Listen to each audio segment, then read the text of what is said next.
And everyone, I am Preston Poole. That is Tyler Adams, Unadvised, here on the Sports Animal YouTube and on our very own X account at Unadvised Pod. A lot to talk about today. Is our first show of 2026. It has been quite the hectic schedule. I don't even remember when we did our last show. I got no idea. You and I have both been so busy doing other things, but we're here with you. We've got college football to talk about. We've got NFL round one of the playoffs to talk about. We might get into some Thunder if we got time, but I think that's a topic that not many people want to talk about around here right now. But before we get started, T-Bag, how are you doing? Nervous. We'll talk about it. I know, but we can talk. So see, my brain's all over the place now. I'm now flustered. We can talk about the Thunder and the panic mode, and the Thunder could lose by 30 tonight. I just can't stop thinking about one certain game Saturday night. It's consuming me. Yeah, no, I feel you, and we'll get into that here in a little bit. But first, let's start off with college football. It is portal season in college football. Oklahoma State's got some big pickups in the portal, kind of like we thought that they would in Drew Mestemaker. The running back was Caleb Hawkins is his name. Caleb Hawkins, yeah. And then their wide receiver, I forget his name. Wyatt Young as well. So they pick up those guys from UNT, which is basically going to be UNT North next year for the Cowboys. We have a really good case study of how one of the top group of 5 teams do in a Power 4 conference. We're going to have a decent case study next year. Yeah. Because I think they're up to like 14, 15. I think they're at 15 now. North Texas commits. The most recent one that I saw. Now I haven't checked my phone in a couple hours, so I don't know if there's been one in last couple hours. But the most recent one was last night. Ethan Wilowski, something like that. He was a 3-year starter, 4-year guy for North Texas linebacker. Seems like just a solid college football player. Like 230 plus career tackles. So he's that's a big get. Jacob Sexton, the former Sooners offensive lineman, committed last night. Which, if he can stay, it's really just like he's got to stay healthy. If he can stay healthy, that's a great pickup for this offensive line. It's an SEC caliber lineman. And that was his issue at Oklahoma, just could not stay healthy. Yeah. It's really just like the exact vice versa of like the Trace Ford. Like from Edmond, opposite schools, going to opposite schools, opposite sides of the line. It's really just a vice versa effect of Trace Ford. But yeah, I'm very excited. I've watched more Drew Mestemaker highlights than I'd like to admit over the last week. And why not? Why not? Yeah. You only have 8 months to get excited for this. So when you start craving football, like luckily we have the Thunder right now, and hopefully the Thunder are playing till June. But it's like mid-July. We're like, wow, like I just can't wait. Like I can no longer wait. It's like the longest 6 weeks ever. I think that's going to be amplified by about 1 billion this year. It's like, I might have competent football to watch again. And then of course the Sooners have picked up some portal players as well. I think they're all the way up to number 4 in the country with their portal class. So Parker Livingstone, the wide receiver from Texas, transfers in for Oklahoma. They've got a couple other players as well, but they've also lost a bunch of players. I think it's like over 20 players now that Oklahoma has lost to the portal.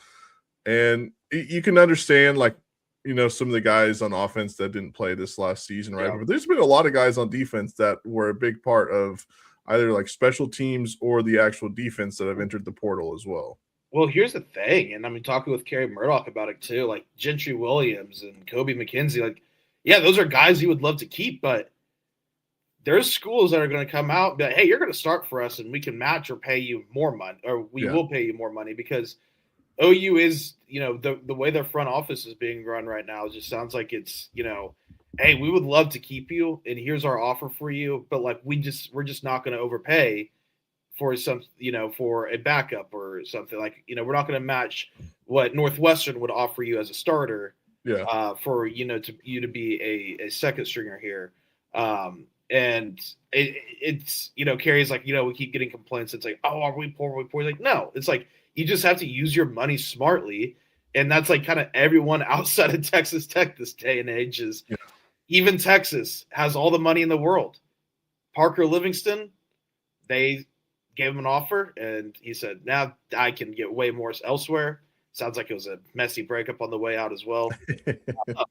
So yeah, it's we're starting to see. I think this season, it feels like every season, press in the portal, there's like a new addition every portal season, and this one, you're seeing a lot more of like the quote Moneyball because it seems like, hey, yeah, like we aren't just going to spend 80 or 40 million, 50 million every single year on a roster. That's unfeasible.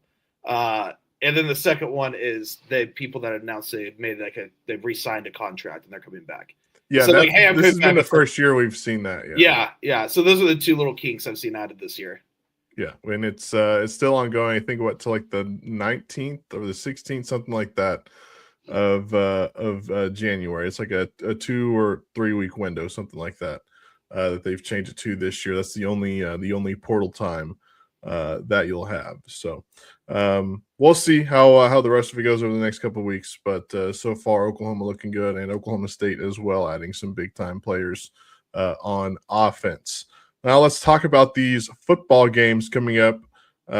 This episode we are pre-recording. I'll probably put it out before this game happens, like right before this game happens. So the Verbo Fiesta Bowl would be tonight, Thursday, January the 8th. Ole Miss taking on Miami in what was it, Glendale? Yeah, Arizona. Your thoughts on this matchup? First of all, I didn't think either of these teams would be here in the first place. No, but dude, watching Miami play twice now against A&M and Ohio State, especially both those defenses. A&M's defense was definitely the strong suit of that team. Ohio State's defense was, there was arguments that they're the best defense in the country all season. And the way that they were just able to, their offensive line and defensive line was just one of those, hey, yeah, football a lot of times is just one of the trenches. Oh, you have the better offensive line and defensive line. Yeah, that could win you games. So I think for Miami, I think that's going to get them, be their favorite against Ole Miss. But Ole Miss has this guy named Trinidad Chambliss that just seems to make anything possible. He's got that magic. Shout out to him, by the way, coming back to Ole Miss, if he gets his extra year of eligibility for his tonsillitis he had his freshman year of college. Did you see that's the excuse he's using? I did not see that. He's using his tonsillitis as an excuse, and that's not it's not a ball sack sports or anything. That's what his excuse is. And he'll probably get it. He'll probably get it because that's just everyone wins their lawsuit these days against the NCAA. So that's just great to see. The Ole Miss fans needed something like that outside of the ones they're getting, look forward to for next season. But I really don't know what to think with this game because I don't know if it's going to be like, all right, is Ole Miss just going to have to hope they can get 20 points and that's enough to win this game? Or is Ole Miss's defense going to, Carson Beck, that's another one. It's Carson Beck going to Carson Beckett. So I don't know. He hasn't done it yet. I lean Miami in this game. Also, the point spread, I know is Miami minus 3.5 last I saw. Still is. So I think that's Vegas telling you Miami's going to win the game. That's what I think with that line because you look at that, I'll take Ole Miss plus the 3.5. So I think Miami's going to win, but I think Ole Miss also just made that magic. Yeah, I'm ready to see that Miami defense against the Ole Miss offense because Miami's defense was great against Ohio State in the last game. It seemed like they were in the backfield every single snap, getting after Julian Sayin against Ohio State. So gonna love to see that matchup. This does feel like to me that Miami wins it. But again, I've counted out Ole Miss every step of the way so far. So I don't know if I should count them out just yet. But to me, it does feel like Miami will go out and win this ball game. Mario Cristobal is also able to mess this one up as well. Yeah. You can't forget. Mario Cristobal and Carson Beck, those two teamed up. It's any game is winnable, and any game is very losable. As we've seen this season, I mean, they've lost to Georgia, they lost to SMU and Louisville, and they've also beaten Notre Dame and Ohio State and A&M. Yeah, exactly. Yeah, it's crazy. Well, I'm blanking on the old guy, the old receiver. Why am I blanking on his name? Michael Irvin. He might make out with Mario Cristobal if they win the national championship game. He's incredible. He's. Are we sure he's sober? There's zero chance that he is sober on those sidelines. I think the alcohol. I'm talking, a little, nose powder. Yeah. Sober. No, like, yeah. I don't know if he's ever gotten off that sauce. No, he is awful energetic. Should we that say or a on the lot of sideline. testosterone shots? Yes, one of the two for sure. The other matchup being played Friday night would be Oregon taking on Indiana. That one at 6:30 in Atlanta at the Peach Bowl, the Chick-fil-A Peach Bowl. Indiana's a 3.5-point favorite. Indiana's already beat Oregon in Eugene earlier in the season. And I was talking with Cale Gundy about this the other day, and I was like, dude, you watch Indiana, they do everything the way that they're supposed to. They don't do anything wrong. They do exactly what they're asked to do and what they're supposed to do. They're like so fundamentally sound. I don't know if we've ever seen a football team so fundamentally sound than the Indiana Hoosiers this season. So to me, it just feels like it's Indiana until proven otherwise at this point. This season, at least. I've been really wanting to like take Oregon in this game. So I'm like, just Dan Lanning's a psycho. Oregon, like they're just so fast. Cignetti's a psycho too, though, in like a different way. And then I just remind myself, well, Kurt Cignetti's probably more of a psycho. Yeah. And also, I sent a text to my buddies during that Indiana Alabama game because I took Alabama plus the points in that game. It's like, oh yeah, Alabama can keep this within a touchdown. And they obviously, if we all remember, they did not. And I text my buddies and say, hey, just no matter what, Indiana. Just remember that. So I'm taking Indiana. No, I am as well. It's just like I said, they are so fundamentally sound.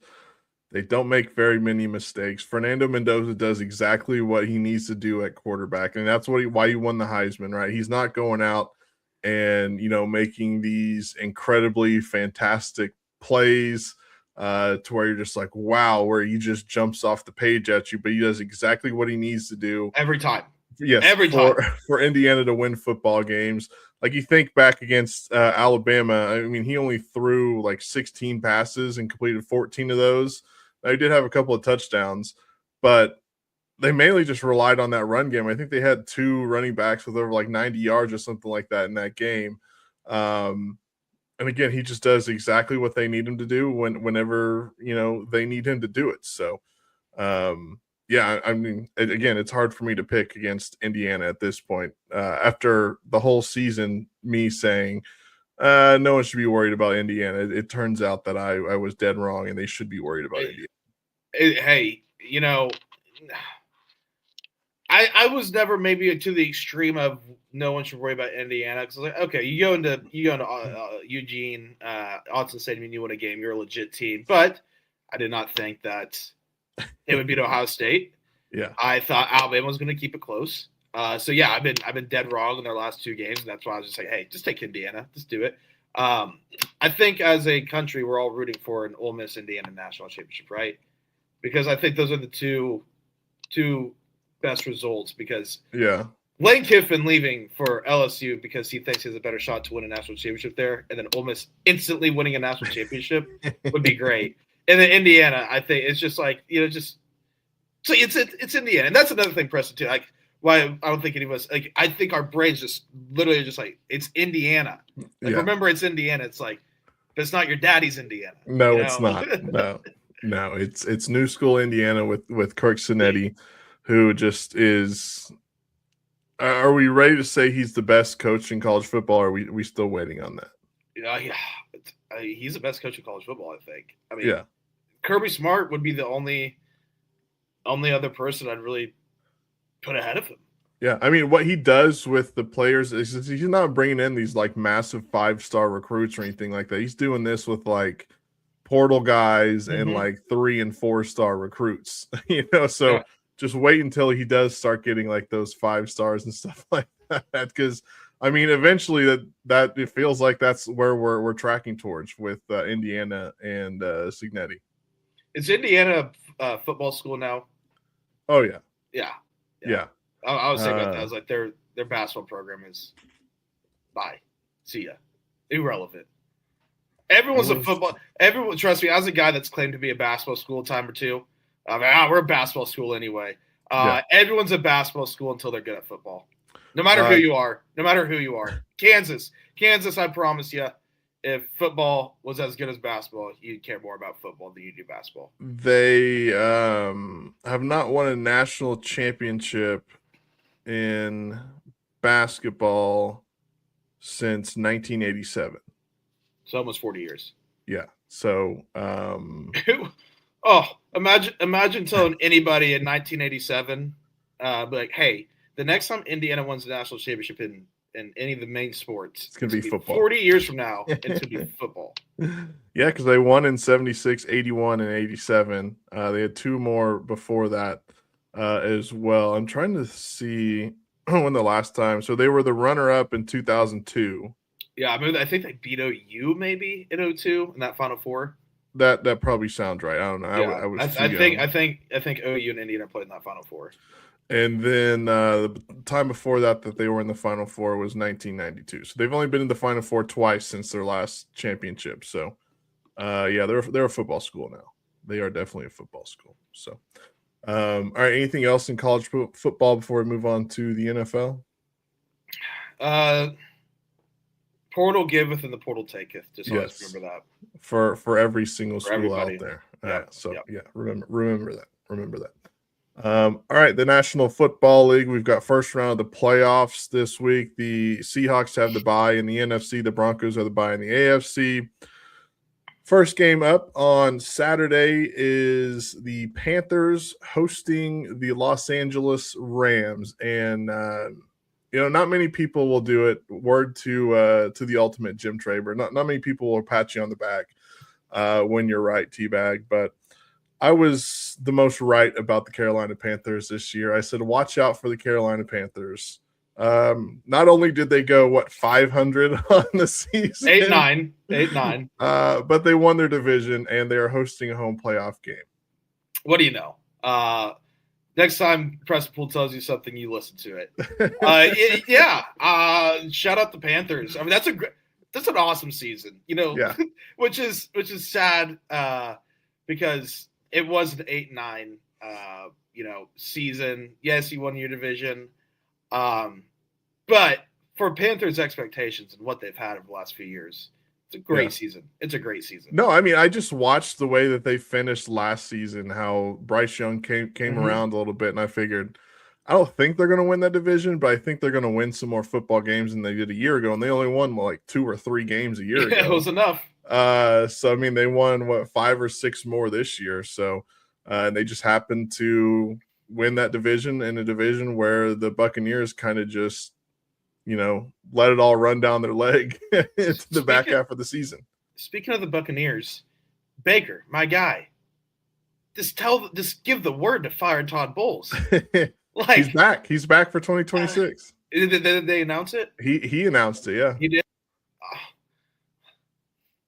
I don't get that one. I don't get that one. Like, Baker, dude, look around the league. You're a really good quarterback with really good offensive weapons.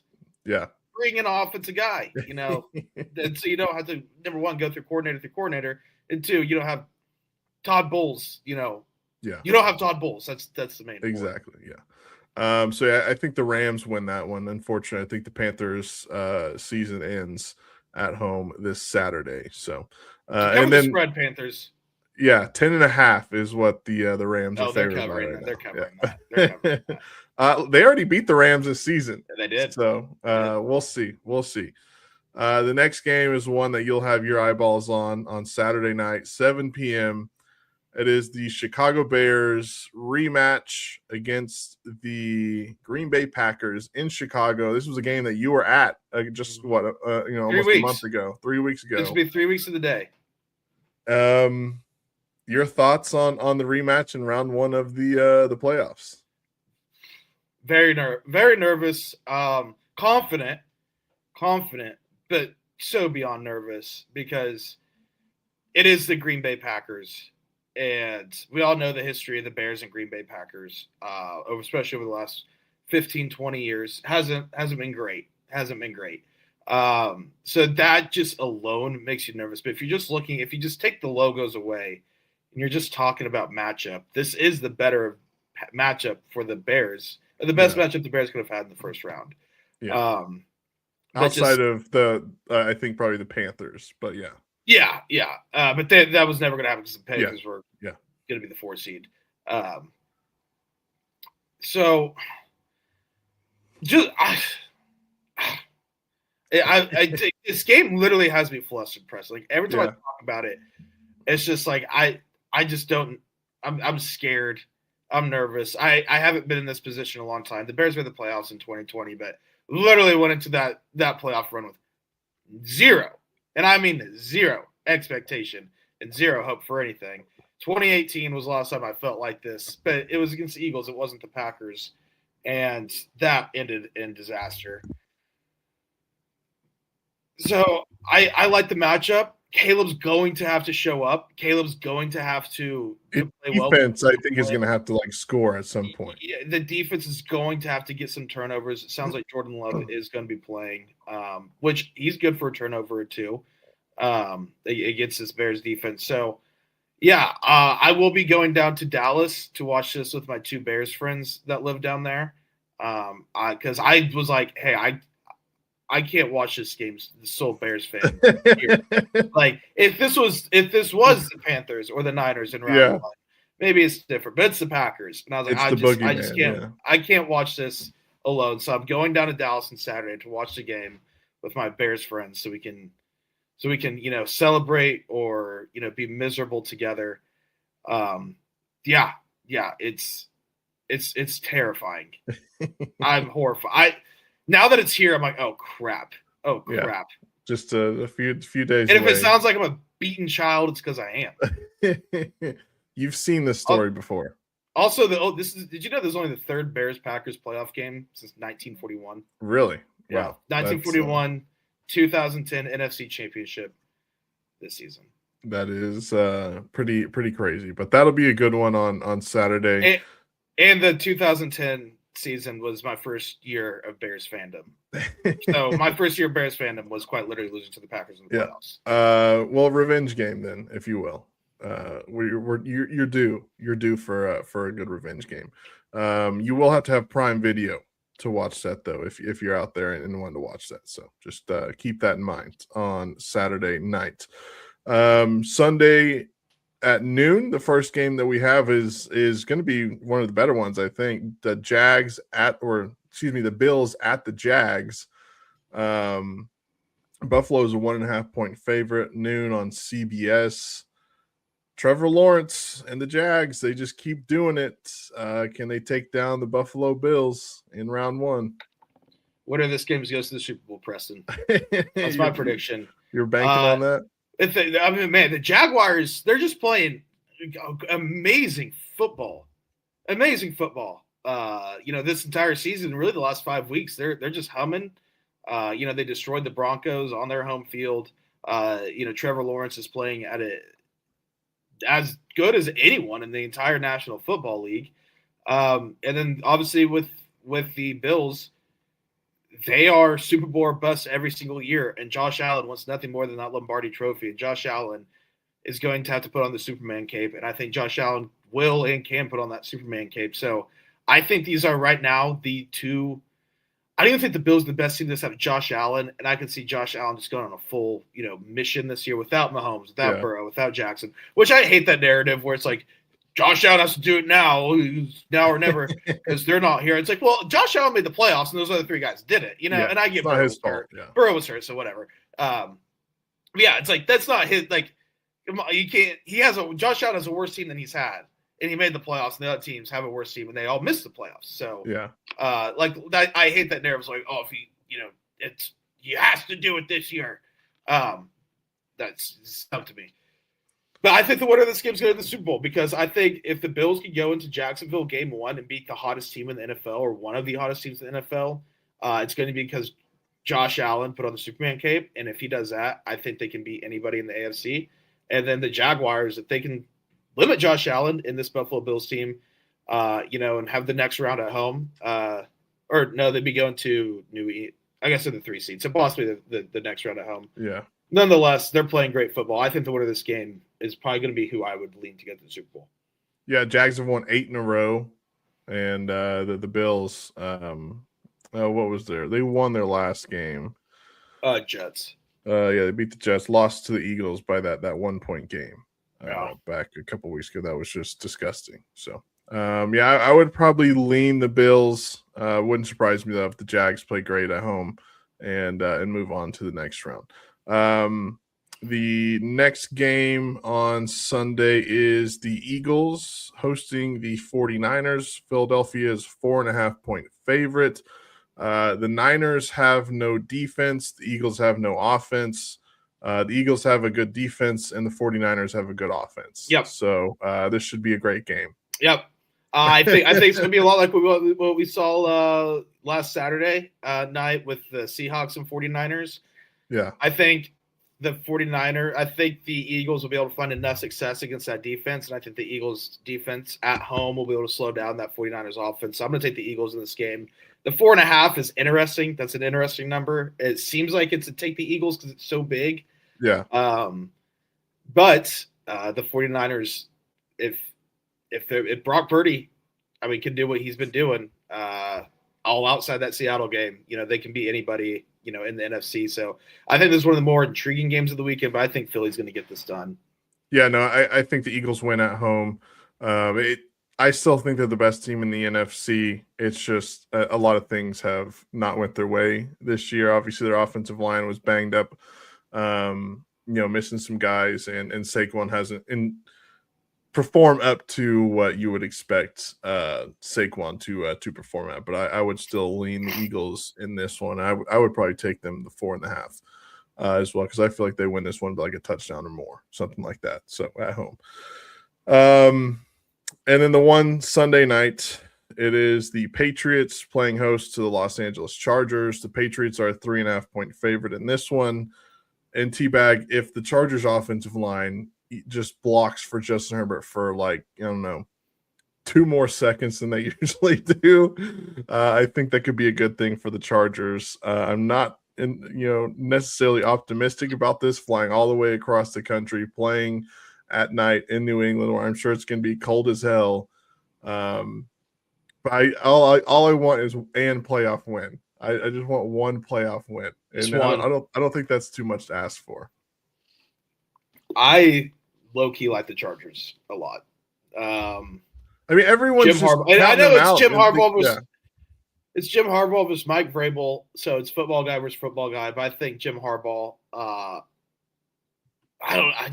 I don't know what this. I just like the Chargers. I have no way to describe it because I'm like, the Chargers offensive line is just not going to be able to hold up. But then Jim Harbaugh, it's just something about Jim Harbaugh, Preston. My love affair for him.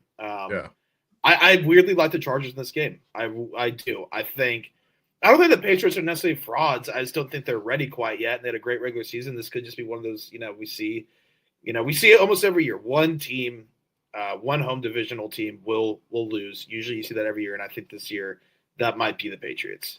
Well, and I think a lot of it goes into the Patriots' schedule that they played.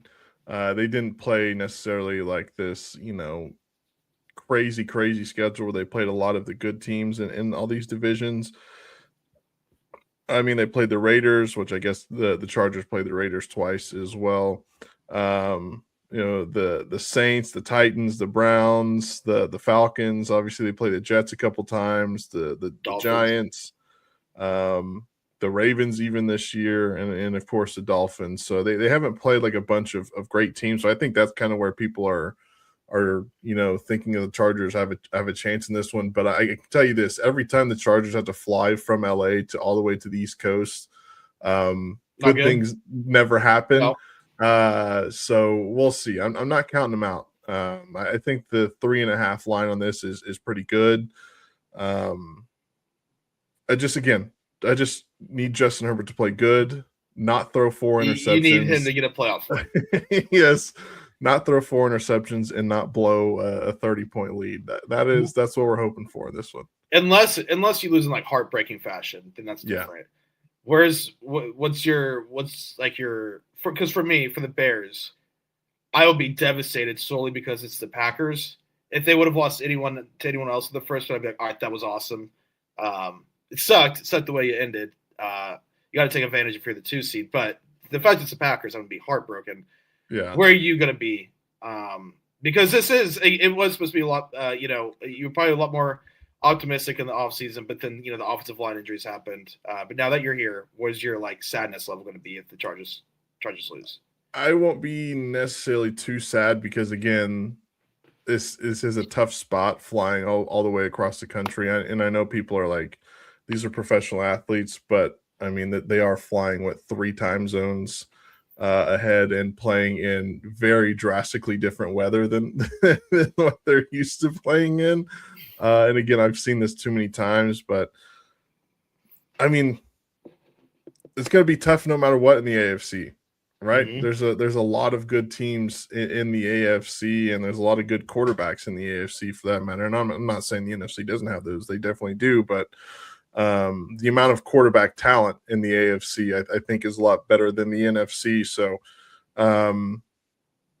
I think they have the defense to go and win a playoff game. I don't know if they have the offensive line. I know they have the offensive players, but I think that offensive line is just going to hold them back massively. And Justin Herbert's done a great job this season of playing with that offensive line. Yeah. Obviously getting 11 wins with you and I out there blocking essentially is outstanding for an NFL quarterback, but eventually it's going to come back to bite them in the ass, and it's probably going to be this week, unfortunately. The Chargers would be lucky to have us block for them. I can tell you this: if I was out there, Justin Herbert wouldn't get touched a single time. There'd be so much heart. There'd be so much heart out there. Exactly. All right, and then the final game, Monday night, Steelers and Texans. This feels like the Texans will be all over the Steelers. I mean, the Texans defense is outstanding. I think all that offense is going to have to do is score like 24 points, and it's over with easily for the Texans. I don't think either offense is getting to 24 points in this game. That is true. This is like the Texans and then the Texans 2.0, just a slightly worse version. No, it's the Steelers versus an older, better version of the Steelers with the Texans, if that makes sense. Really good defense for the Texans, a limited offense, but enough to probably get it done. For a playoff game. I don't think long term. I don't think the Texans will be able to win the AFC, but I think it's pretty open. So maybe. This one perfect it being the Monday night game. It was either going to be the Monday night game or the Saturday night prime game, it's still kind of crazy. We didn't. I mean, I know you brought it up. It was going to be on prime. It's kind of crazy that Bears Packers is on prime on Saturday night. Like, how's that not Sunday night? I'm glad though, because I get it. Trust me, I would rather the Chargers play on Saturday night because I have to work. I'm glad that the game's Saturday because I don't want to have to sit and wait. That's gonna be terrible for you to have to sit and wait just for 4 straight games until Packers or the Chargers are finally playing. But I think the Texans are going to win this game. I also have a ticket on the Texans to make this or win the Super Bowl. So, I think a defense definitely they could win a Super Bowl with that defense for sure. So, all right, well that's going to do it for us. We've got the Fiesta Bowl tonight. Again, this is pre-recorded, so if you're in the chat asking us questions and we didn't answer, that's why. But again, pre-recorded. Yeah, yeah, there you go. And then quick sentence on the Thunder, I guess we should say before we get out of here. If they lose tonight, like we said, it's pre-recorded. If they lose tonight to the Jazz, panic button, DEFCON 1. Yeah. I know looks like Shay's not going to play, and a lot of guys are going to sit out, but can't lose 3 in a row. Yeah, can't do it. Got to win eventually, and I think they will. I think they'll figure it out. So, all right, we'll be back next week. Enjoy all the football this weekend, and we'll see you on the other side. Adios.